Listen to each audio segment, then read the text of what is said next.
May good news kay Justin Brownlee, lalo na ngayong nangyayari itong semifinals. At positibong magiging epekto ng muling pagsasama sa court ni Jamie Malonzo and Jeremiah Gray ngayong healthy na muli at kondisyon na muli sila para sa Hinebra. So yan ang ating mga tatalakayin. Coach Tim Cone ang isa sa pinakaunang natuwa na muling makitang maglaro sa hardcourt itong sila Jamie Malonzo and Jeremiah Gray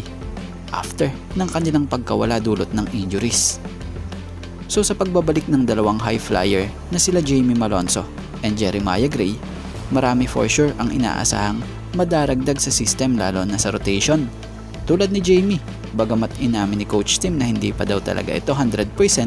ay nagagawa na nga ngayon ni Jamie paunti-unti na makabalik sa dati niyang form, na kung sa ay makikita niyo naman sa Game 1 and Game 2 ng semifinals kontra Northport, na kung sa ay sa Game 1 nga gumawa si Jamie Malonzo ng 14 points, 5 rebounds, 2 assists at 1 block sa loob lamang yan ng 23 minutes of playing time.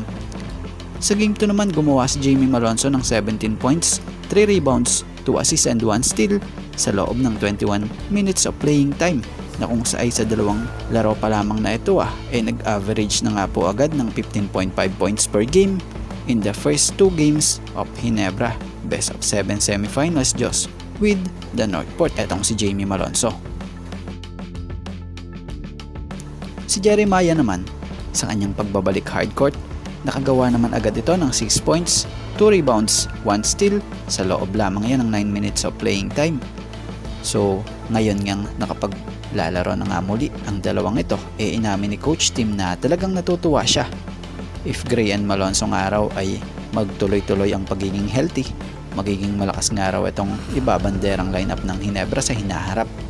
So may point naman doon, dahil nakita naman natin yung duo ng dalawang ito noon na talaga namang nag-click talaga, na kung sa ay nakapagkampiyon pa nga rin yan noon sa Hinebra nang magkasama itong dalawa.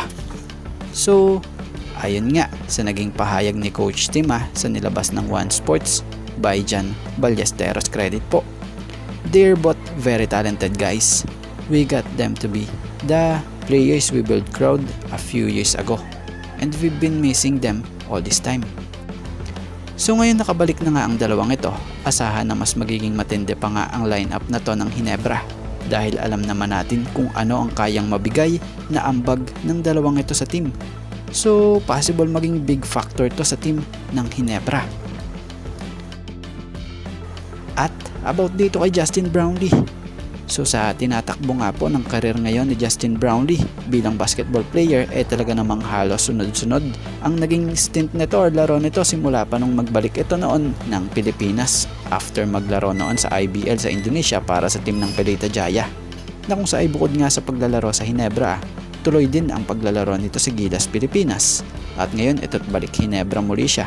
na siyang sumasalang sa semifinals, na siyang talagang masasabi mong ito yung player na kahit pagod, basta para sa bayan at para sa team niya dito sa PBA lalaban siya. So yun ang hindi mo makikita sa ibang player or sa ibang import, ika nga. So si Justin Brownlee sa estado niya nga po ngayon sa Hinebra, good news, dahil sa semifinals na ito, since Game 1 at nitong nakaraang Game 2 ng semifinals, nagkakaroon nga siya ng time para makapagpahinga, dahil na nga po sa magandang nagagawa ng laro ng Hinebra para maagang makaalagwa sa Northport. So nagiging magandang pagkakataon ito para kay Justin Brownlee or sa tulad niyang pagod, dahil yung ganitong pagkakataon bihira ito So chance niya para makapagpahinga at makapagbawi ng kanyang lakas para sa susunod nga po na kung sakaling gitgita na ang laban, talaga namang may lakas siya muli para rumatrat muli katuwang ang Hinebra.